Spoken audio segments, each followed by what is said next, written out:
저는 열린 예배, 찬양 예배를 시작하면서 주님으로부터 알려진 하나님의 마음, 즉 우리에게 요구하고 계신 것이 무엇인지를 알고부터 지금까지 일반적으로 가졌던 생각의 틀이 바뀌었습니다.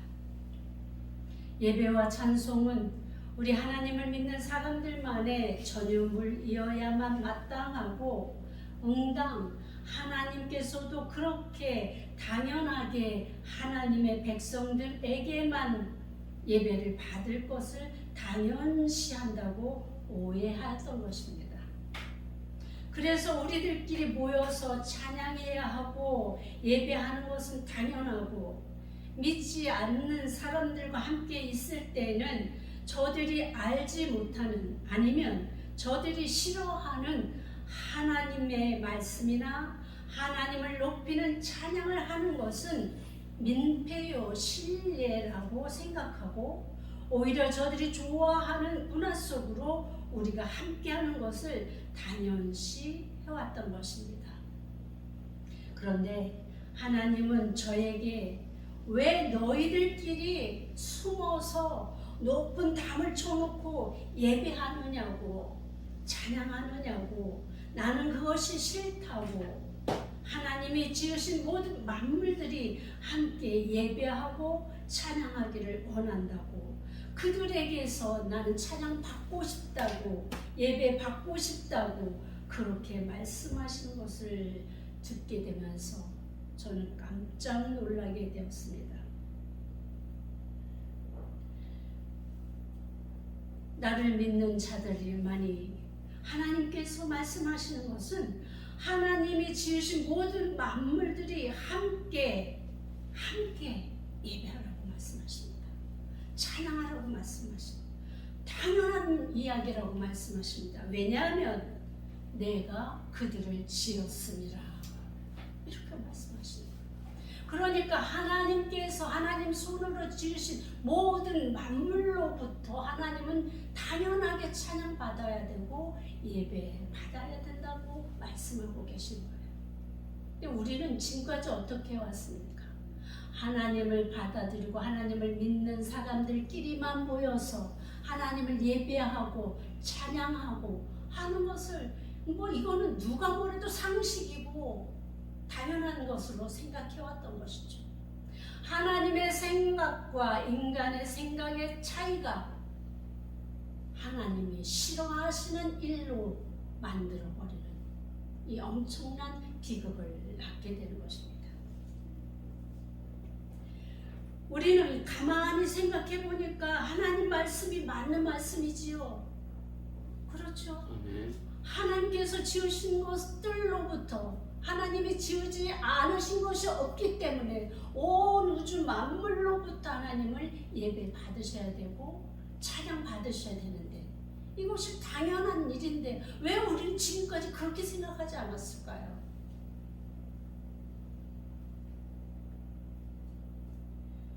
지금까지 우리에게 누구도 이런 가르침을 준 것이 없기 때문 아니겠습니까?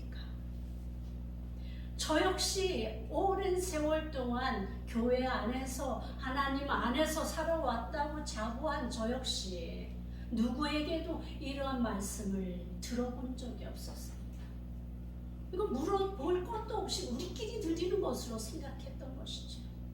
그런데 하나님께서는 싫다고 말씀하셨어요. 그래서 우리가 생각하는 그야말로 성경 말씀조차도 우리 나름대로 해석해서 우리 마음에 들게 우리가 생각하는 대로 우리는 지금까지 하나님을 섬겨왔던 것입니다. 이것이 과연 옳은 일이냐 하는 것입니다.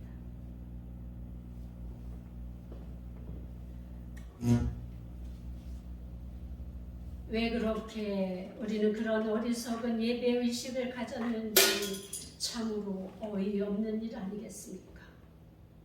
그리고 저는 오늘 여러분들에게 드리고 싶은 말씀은 모든 우주의 하나님의 말씀이 기록되어 있는 이 성경은 기독교 내에서만 우리끼리만 읽고 그칠 성경이 아니라는 거예요. 온 우주 만물 하나님을 믿든지 안 믿든지 모든 사람이 알아야 돼, 읽어야 돼. 그러한 책으로 우리는 다른 인식의 전환이 필요한 것입니다. 왜 그렇습니까? 하나님 말씀, 우리 모두를 지으신, 믿든 안 믿든 모든 사람들을 지으신 하나님의 말씀이 기록되어 있는 책이기 때문인 것입니다. 이제 우리는 바른 생각, 다른 생각, 하나님께서 우리에게 원하시는 그 해석과 조명이 필요한 시대가 되었습니다. 나의 생각, 어떤 학자들의 일부의 그 논리적이고 이론적인 그것을 쫓아갈 것이 아니라 정말 하나님께서 원하시는 것이 무엇인지를 깨닫고 그것을 따라가는 것이 진정한 우리 예배자들의 삶의 태도가 아니겠느냐라는 말씀인 것입니다. 오늘 우리는 이 성경을 글자로만 읽는 그러한 사람들에게서 이제 떠나야 됩니다. 글자를 통해서 하나님께서 역사하시는 이 영적인 주님의 능력에 의해서 우리는 깨달아지는 것이 달라야 되고 알아지는 것이 달라야 되고 그리고 행해야 할 것이 달라져야 하는 것입니다. 하나님께서는 지금까지 우리 찬양 예배를 시작하면서 제가 그런 의지를 가지고 창세기 처음부터 굵직굵직한 사건들을 중심으로 해서 말씀을 전해왔습니다. 기억하시지요? 천지 창조의 이야기가 있었고 아담과 하와의 선악과 사건이 있었고 가인과 아벨의 그러한 제사에 대한 문제, 최초의 그 살인 사건, 그 다음에는 노아의 홍수, 바벨탑의 사건까지 우리는 쉼없이 달려왔습니다. 오늘은 바벨탑으로 인해서 흩어졌던 그러한 이스라엘 민족, 하나님의 민족들이 이제 한 사람을 세움으로 인해서 다시 부르시는 그 사건을 우리가 살펴보고자 하는 것입니다. 하나님께서는 어떠한 일을 시작하실 때 한 사람을 부르십니다. 우리가 알듯이 노아를 부르셨고 오늘 이 민족을 다시 세우시기 위해서 아브라함을 세우시는 과정이 본문 말씀에 나와 있습니다. 뿐만 아니라 우리가 잘 알고 있는 모세를 부르실 때도 그리고 사건마다 예언자 선지자들을 부르실 때마다 하나님은 한 사람을 통해서 하나님의 뜻을 이루어 오신 것입니다. 하나님께서는 이렇게 하나님의 뜻을 이루시기 위해서 그때마다 필요하신 사람들을 선택하여서 시작하시는데 오늘 주인공 아브람은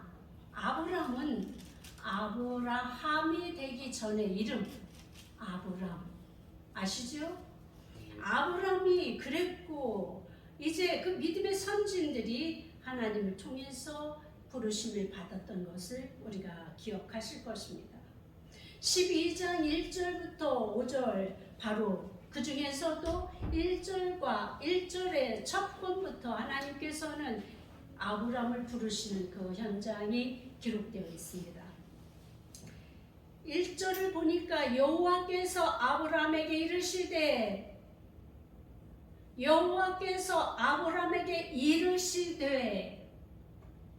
너는 너의 고향과 친척과 아버지의 집을 떠나 내가 내게 보여줄 땅으로 가라. 바로 하나님께서 아브람을 부르실 때의 명령은 가라입니다. 아브람이 지금까지 누려왔던 그 모든 것들, 고향과 친척과 아버지의 집을 떠나서 내가 내게 보여줄 땅.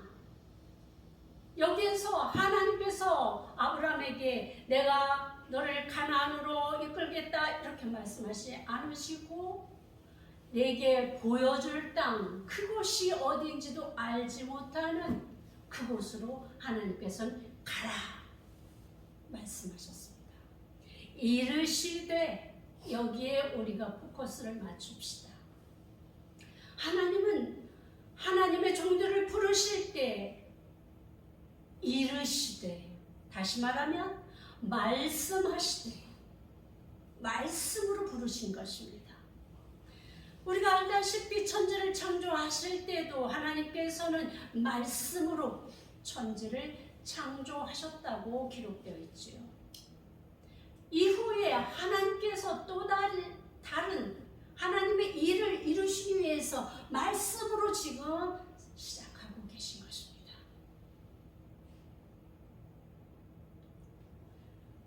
우리가 이르시되, 이 말씀하시되 이 이야기를 할 때는 참으로 시대가 이상하게 되다 보니까 하나님께서 말씀하셨다라는 것을, 들었다 하는 것을 인정하지 않는 시대가 되어버렸어요. 누구든지 누군가가 하나님의 말씀을 들었다 그러면 그 소리를 듣는 사람들은 뭔가 의심의 눈초리로 바라보고 잘못되지 않았나 이런 식으로 취급해버리는 시대가 되어버렸습니다. 말씀이 끊어진 시대가 분명히 있었습니다. 구약과 신약의 중간기는 하나님의 말씀이 끊어진 시기라고 분명히 알고 있습니다. 그러나 구약에서도 그 숱한 세월 동안 하나님은 사람을 부르실 때, 하나님의 일을 성취하실 때 말씀으로 시작하셨습니다. 신약에 와서도 마찬가지지요. 예수님께서도 제자들을 부르실 때 그 말씀으로 부르셨습니다. 나를 따르라. 그 이후에 현대를 사는 오늘날 우리에게도 하나님의 부르심을 받는 사람들은 바로 하나님께서 직접 말씀으로 부르시는 것을 우리는 인정해야 되는 것입니다. 그런데 일부 신학자들은 그것을 인정하지 않고 잘못되었다고 이야기합니다. 과연 이것이 잘못된 것입니까? 아니, 오늘날에도 하나님의 말씀을 듣고 부르심을 쫓아 나선 사람들이 얼마나 많습니까? 그런 사람들이 다 잘못됐다는 것입니까? 우리는 우리식으로 하나님을 해석해서는 안 됩니다. 우리 마음대로 자기들이 경험하지 못한 것을 가지고, 그거를 가지고 하나님의 능력을 제한하거나 하나님의 말씀을 무시하거나 변절시키거나 변개시키거나 이렇게 해서는 절대적으로 되지 않는다는 것입니다. 오늘 아브라함을 부르신 하나님은 오늘날 우리에게도 주님의 말씀은 들려지고 알려지고 깨닫게 되어진 것입니다. 물론 성경 말씀을 통해서 깨닫는 성령님의 감동하심을 통해서 알아지고 깨달아지고 느껴지기도 합니다. 그러나 직접적으로 하나님께서 우리 개인에게 들려주시는 말씀이 있습니다. 다양합니다. 어떤 분은 이름을 불렀다고 이야기합니다. 마치 사무엘아 사무엘아 부르셨던 그 하나님처럼 오늘날도 누구야 누구야 부르셨다고 하는 증언을 하는 사람도 있습니다. 그런데 제가 경험한 하나님의 말씀은 들려지는 것처럼 내 귀에 들려졌고 알려졌고 깨달아진 것입니다. 우리가 사람과의 대화를 하는 것처럼 영적인 대화를 할 수 있는 그런 상태로 저에게 임하셨고 저를 부르셨습니다. 그렇다면 이것이 잘못된 것입니까? 그렇다면 저는 그 잘못된 부르심을 쫓아 오늘 이 자리에 서 있는 것입니까? 아닙니다. 분명하게 하나님은 한 번도 아니고 한 순간만이 아니라 점차적으로 시간을 두고 반복적으로 지속적으로 말씀하셨고 들려줬고 깨닫게 해주셨습니다. 그러면 왜 이런 일들을 우리가 조심하게 되는 것입니까? 행여 간혹 가다가 잘못되어진 부분들이 있는 그런 분들도 있습니다. 내 생각을 하나님이 들려주신 것처럼 착각하시는 분들도 있고, 사단이 들려주는 그 말을 하나님께서 주신 말씀으로 잘못 받아들여주는 사람도 있습니다. 분명히 이 모든 것들은 우리가 경계해야 되는 것이고 조심해야 되는 것입니다. 분별해야 되는 것입니다. 그러나 영적인 분별력을 가지고 우리는 이것을 분별해야 됩니다. 사람의 생각으로 아니라. 그래서 저 같은 경우에는 하나님이 말씀을 주실 때 반복적으로 확인하는 작업을 합니다. 믿음이 없어서이겠지만 그래도 행여 혹시 하는 마음으로 제 생각입니까? 확인합니다. 그런데 영적으로 확연하게 분명하게 분별하게 해주시는 것을 제가 어찌하겠습니까? 제가 왜 오늘날 이 말씀을 이렇게 강조해서 말씀을 드리는가 하면, 지금 만연되어 있는 하나님의 말씀이 들려지지 않는 세대라고 이렇게 잘못 전하는 사람들이 있기 때문입니다. 분명한 것은 하나님은 이 시대에도 앞으로도 하나님의 일꾼들을 부르시고 하나님의 뜻을 이루어 나가실 것입니다. 믿으십니까? 아멘입니다. 그렇게 해서 하나님께서 여호와께서 아브라함에게 이르시되 하면서 부르시는 것이죠. 너의 고향과 친척과 아버지의 집을 떠나 내가 내게 보여줄 땅으로 가라. 이렇게 말씀하셨습니다. 여러분, 무엇인가 내가 갖고 있는 이것을 떠나는 것, 이거 쉬운 일 아닙니다. 5절에 보니까 아브라함은 가진 것이 많은 사람이었습니다. 아내 사라가 있고 조카 롯도 있고 하란에서 모은 모든 소유와 얻은 사람들을 이끌고 이렇게 이야기합니다. 아브라함은 하란에서 많은 재물을 갖고 있는, 그리고 주변에 친척들, 형제들이 있는 기반을 가지고 있는 그런 사람이었습니다. 그런 아브라함에게 하나님은 어느 날 갑자기 떠나라 이렇게 말씀하신 거예요. 과연 이 명령에 얼마나 많은 사람들이 아멘으로 순종할 수 있을까요? 제가 한 20여 년 전에 경기도 의왕시에서 살았습니다.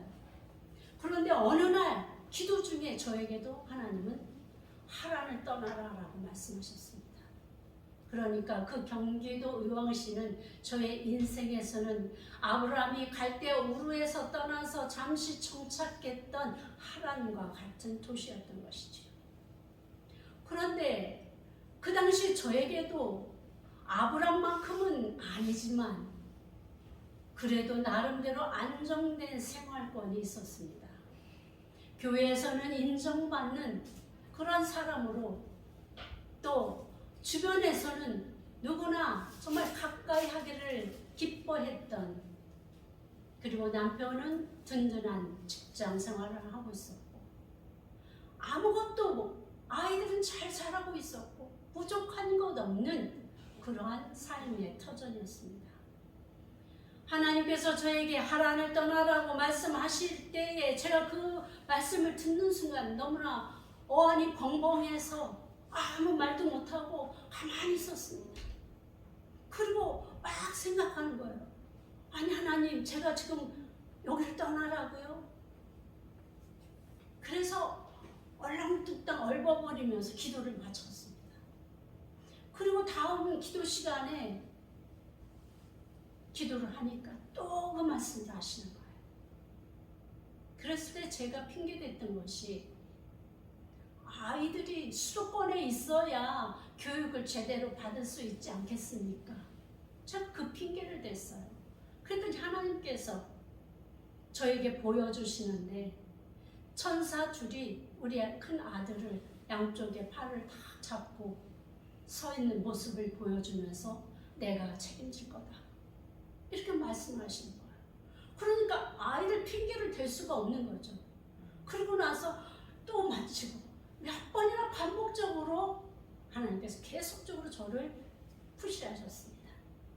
다음에는 집이 안 팔리는데요. 집이 팔려야 이사 갈 것 아닙니까?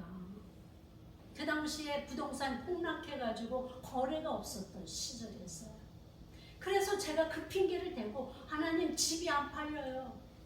그랬더니 어느 날 갑자기 아는 집사님이 사람을 데리고 와서 집을 팔으라고 이야기합니다. 놀라운 일 아니겠습니까? 또 남편 직장이 서울로 출퇴근해요. 그랬더니 남편은 천안으로 전근을 시켜버렸습니다. 이사도 하기 전에. 그러니 제가 무엇을 핑계대고 그곳에 남겠습니까? 그때서야 하나님께서 다 하시고 난 뒤에야 두 손 들고 하나님 저 갑니다. 이렇게 해서 천안으로 내려온 거예요. 여러분, 저 아브람처럼 가진 것 얼마 없는 저도 이렇게 망설이고 늦추고 바로 순종하지 못하는 이러한 모습을 보이는데 가진 것 많은 이 아브람은 어떠했겠습니까? 그런데 하나님께서는 아브람에게 떠나라 가라 하시면서 덧붙여 주시는 말씀이 있었습니다. 그것이 바로 오늘 2절부터 3절에 나오는 하나님의 약속입니다. 하나님께서 너를 떠나 가라고 명령하시면서 그냥 아무 대책도 없이 떠나라고 말씀하시지 않았어요. 참 놀라운 것은 구약에서 믿음의 사람들에게 하셨던 하나님의 방법은 오늘날 우리에게도 똑같이 진행되고 있다는 사실입니다. 아브라함에게 이제 2절부터 3절까지 이르는 이 7가지의 축복을 약속하셨어요. 하나님의 말씀에 순종하고 나가는 자들에게, 믿음의 사람들에게 하나님은 결단코 빈손으로 나가지 않게 하십니다. 우리가 찬양 예배를 시작하라고 하실 때에 그때도 하나님께서 저에게 약속하셨습니다. 이 일에 참여하는 자들에게 내가 하는 일에 10배가 잘 되는 그런 복을 주겠다. 이런 말씀을 하시는 거예요. 저는 진짜 생각지도 않던 이야기였죠. 그런데 정작 하나님 그 말씀을 딱 주시는데도 불구하고 혹시 이게 안 되면 나만 이상한 사람 되는 게 아닌가 하는 생각에 그 의심이 들어오면서 제가 말하기를 주저했어요. 그랬더니 하나님이 선포하라. 아니 선포하라고 하시더라고요. 이건 하나님 책임지시겠다라는 말씀 아니겠습니까? 저는 그래서 선포했습니다. 여러분에게. 그와 마찬가지로 오늘 아브라함에게도 하나님께서는 7가지의 축복을 더해 주시겠다 말씀하시는 거예요. 첫 번째, 내가 너로 큰 민족을 이루게 해주겠다. 이렇게 말씀하시는 거예요.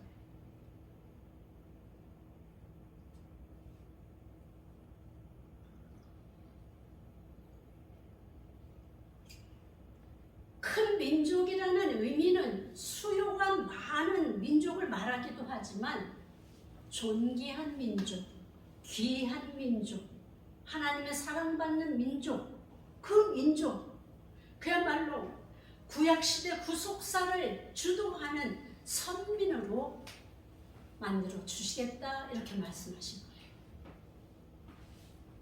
그러니 하나님께서 큰 민족의 조상이 된다고 이렇게 말씀하셨을 때 아브라함 마음이 어떠했겠습니까?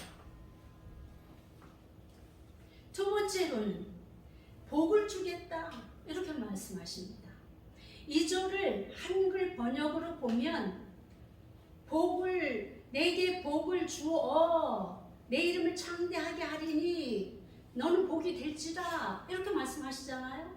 이 말씀을 보면 복을 줌으로 인해서 내 이름을 창대하게 하고 그리고 내가 내 복을 줌으로 복이 되게 하겠다 이렇게 말씀하시는 것 같지만 실질적으로 원문을 해석하게 되면 원문을 해석할 때는 직역으로 하는 것이 가장 기본 베이스입니다.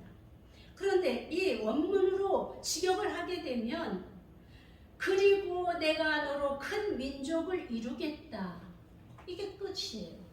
그 다음에 그리고 내가 너에게 복을 주겠다 또 한 문장이에요. 그리고 내 이름을 창대케 하겠다 또 그리고 너는 복이 될지라.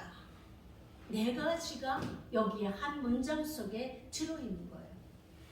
한글 번역대로라면 우리가 자칫 이 하나의 복을 주어 여기에 모든 것이 종속되는 것 같이 이해가 되지만 원문에서는 이것이 별개의 것으로 지금 나누어졌다는 것이죠.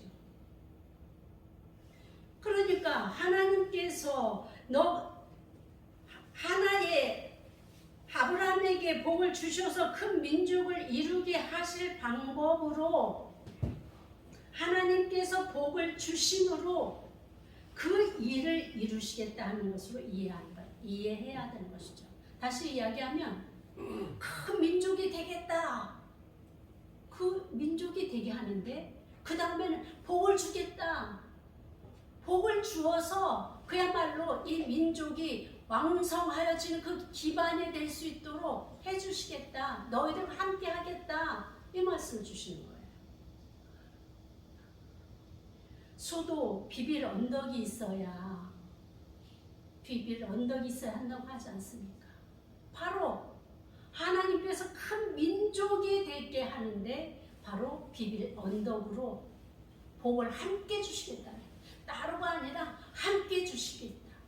그 창대한 민족을 이루어 나가는 큰 민족으로 만들어가는 이 과정 속에 복을 주시겠다 이것이지요. 복을 준 다음에 민족을 이루신 게 아니라. 이해되시나요? 이해되십니까? 안 되시는 것 같은데. 세 번째, 내 이름을 창대케 하겠다. 이 말씀은 명예에 대한 보장입니다. 이 민족이 이름이 창대케 되는 역사가 단 일회성이 아니라 미완료형으로 지속될 것을 말씀하십니다. 앞으로 계속 창대케 하고 또 창대케 하고 또 창대케 하겠다. 명예롭게 하고 귀하게 하고 주변 사람들로부터 존귀와 영광을 얻게 하겠다. 이 말씀을 하시는 거예요. 결국 아브라함이 되어서 열국의 아버지가 되고 하나님의 종으로 칭찬받고 하나님의 친구로 불리어지게 되는 이 귀한 역사가 이루어지게 되는 것이죠. 네 번째는 너는 복이 될지라. 이 말씀은 너는 복의 근원이 되라는 말씀입니다. 다른 말씀들에는 하나님께서 주어로서 하나님이 주격으로 말씀을 하십니다. 그런데 이 문장에서는 아브라함에게 명령하는 형태를 취하고 아브라함이 타인에게 복을 주는 아브라함이 주어가 되는 그러한 사람으로 살 것을 말씀하십니다. 하나님께로부터 받은 복으로 이제 아브라함에게는 이미 복이 주어졌어요. 그렇다면 그 받은 복을 아브라함만 누리고 살 것이 아니라 그 받은 복으로 타인에게 복을 나눠주라는 말씀이에요. 다른 사람에게 그 복을 전해주는 삶을 살아갈 것을 말씀하시는 것입니다. 이 축복에는 두 가지 의미가 있습니다. 하나는 실제적으로 삶에서의 자비와 긍휼과 선행을 통해서 하나님의 은혜를, 하나님의 사랑을 전해주는 역할. 그러니까 연약한 자들을 돌보고 불쌍히 여기고 그들에게 먹을 것을 주고 그들의 어려움을 해결해 주는 이러한 아브라함 자체가 그들에게서 그야말로 그들이 바라는 복이 되는, 아브라함을 통하기만 하면 문제가 해결되는 이러한 이야기를 하는 거예요. 그래서 아브라함은 이 모든 사람들에게 삶을 나눠주고 삶을 돌봐주고 삶을 그야말로 케어해주는 사람으로 복의 근원이 되라고 말씀하십니다. 두 번째 의미는 아브라함 안에서 태어나신 예수 그리스도 구속주, 예수님을 통해서 이제 구원받을 백성들이 나게 해서 아브라함에게서 그야말로 하나님의 아들이 탄생하게 되고 하나님의 아들을 통해서 우리가 죄에서 구속함 받고 마지막 하나님의 나라가 이루어질 때 우리가 주님과 함께하는 그 종말까지, 그 이후의 영생까지도 바로 아브라함 안에서, 영어 성경에 인 아브라함으로 이렇게 나와 있습니다. 아브라함 안에 있는 이 태의 그런 것들에 의해서 복을 나눠주는 사람이 되라, 이렇게 말씀하시는 거예요. 그야말로 하나님께서는 우리에게 복의 근원으로서의 사명을 주시는 것입니다. 오늘 이 말씀을 살피는 목적이 바로 여기에 있습니다. 아브라함, 하나님께서 말씀하시는 것들, 명령의 것은 다 하나님의 주격이지만 이 아브라함에게 복의 근원이 되라고 하는 네 번째 축복만큼은 아브라함이 주격이 되는 거예요. 그래서 하나님께서 너로 말미암아, 너로 인하여 이렇게 말씀하신 거죠. 바로 아브라함, 너가 저들에게 복의 근원이 되라. 이 말씀은 오늘날 우리에게 어떻게 말씀하시는 것입니까? 하나님을 믿고 따르는 자, 그래서 하나님으로부터 복을 받은 우리가 저들에게 복의 근원이 되어야 된다는 것이죠. 주의 사랑을 전하는 자들, 나누는 자들 뿐만 아니라 주의 복음을 전하여서 저들이 영생하고 구원 얻을 수 있는 복을 받을 수 있도록 우리로 말미암아, 여러분들로 말미암아 그렇게 복을 나누어주는 사람이 되라, 이렇게 말씀하시는 거예요.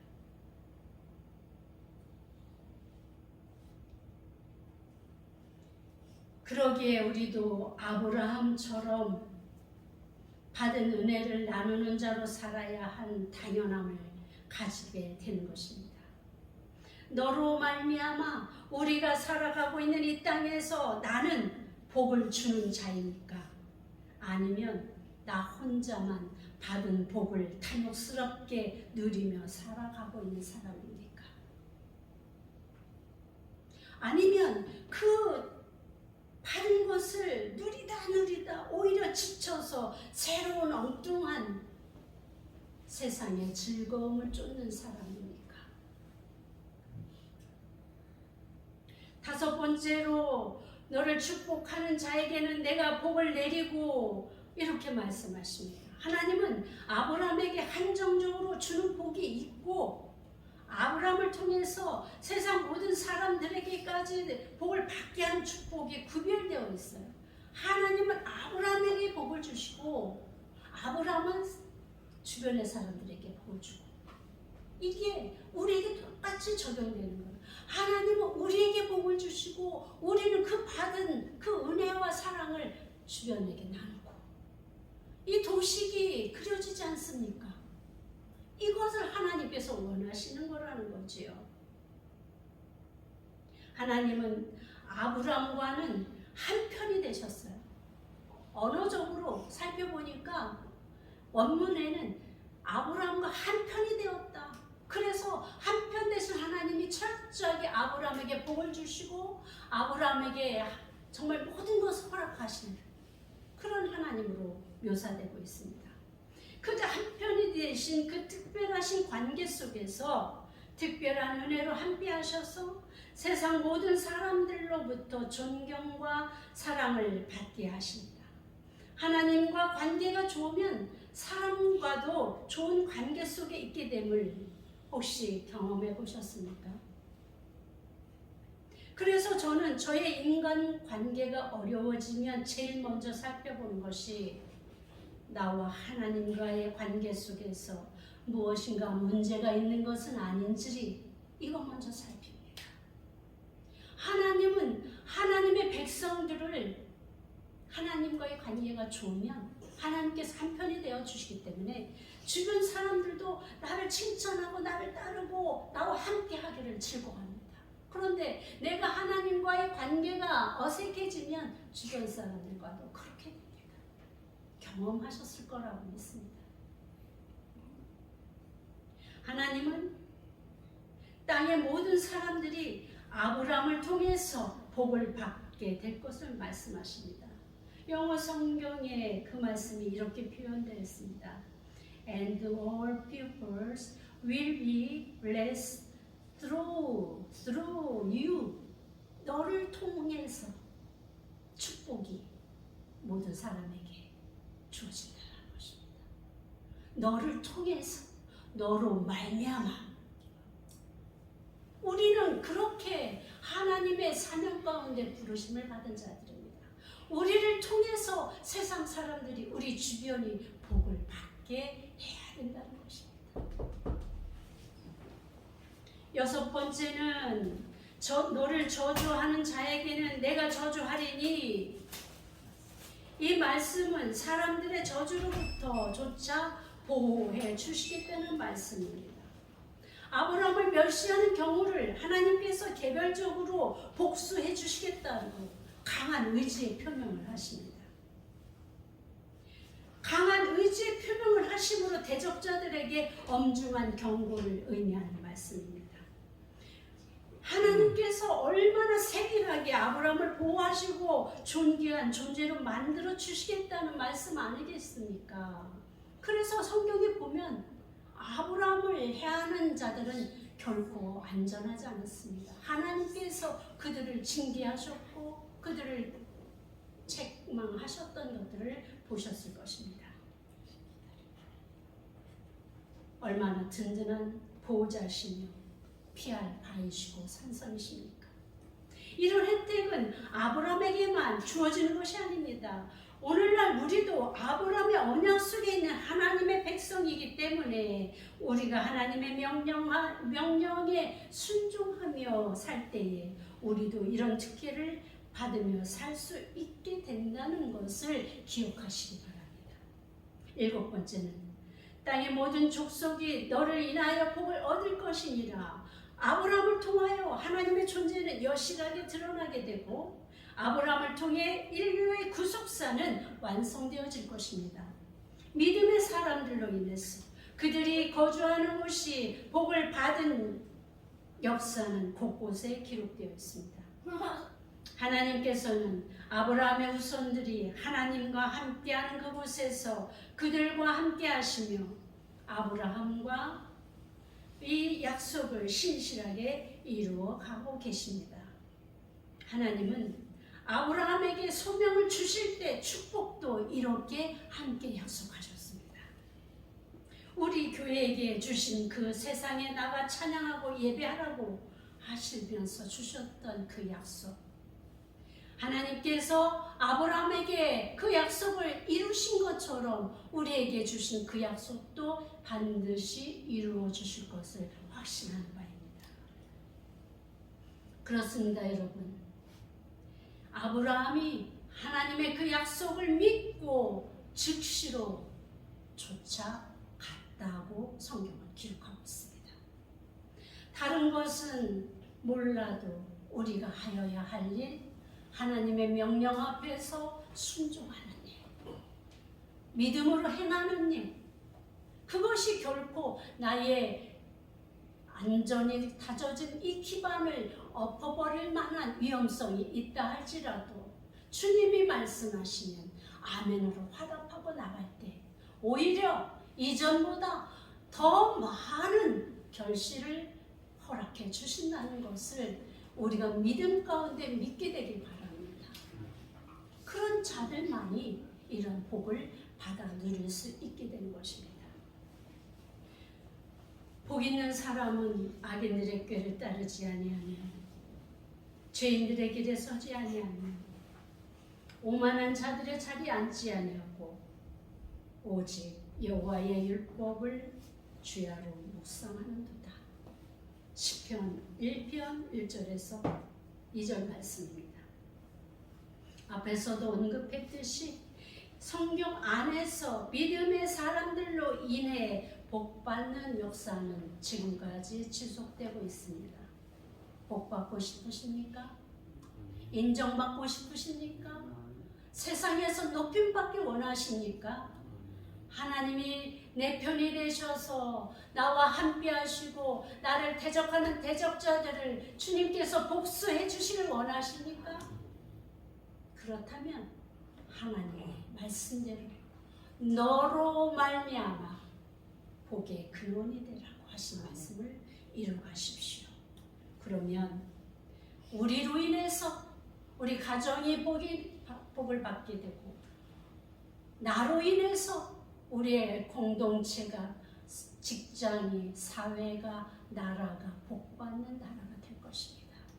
이 믿음으로 이 말씀을 실천해 나가는 모든 주님의 백성들이 되시기를 주님의 이름으로 축복합니다. 기도하겠습니다.